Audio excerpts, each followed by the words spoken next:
नागपूरच्या दागा memorial women's hospital येथे विविध समस्यांबाबत वैद्यकीय अधीक्षक कार्यालयात निवेदन सादर करण्यात आले। वंदनीय बाळासाहेब ठाकरे आरोग्य मदत कक्षाचे विदर्भ प्रमुख प्रवीण शर्मा यांच्या नेतृत्वात हे निवेदन देण्यात आले। निवेदनामध्ये हॉस्पिटलमधील पाण्याची कमतरता, अंतर्गत व बाह्य साफसफाईचा अभाव, साचलेली घाण तसेच रुग्णांच्या मूलभूत सुविधांचा प्रश्न उपस्थित करण्यात आला।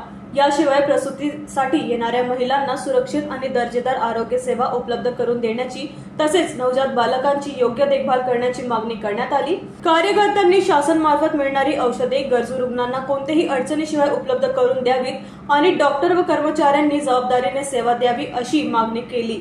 दरम्यान वैद्यकीय मदत कक्षाचे महाराष्ट्र प्रमुख रामहरी राऊत यांनी हॉस्पिटल अधीक्षक डॉक्टर मडावी यांच्याशी मोबाईलद्वारे संवाद साधला।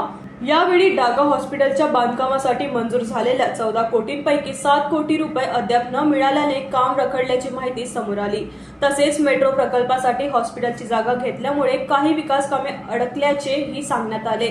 या सर्व समस्यांकडे शासनाने गांभीर्याने लक्ष देऊन तातडीने उपाययोजना कराव्यात अशी मागणी यावेळी करण्यात आली। NTV 24 न्यूज करिता सागर पडोळे यांची रिपोर्ट।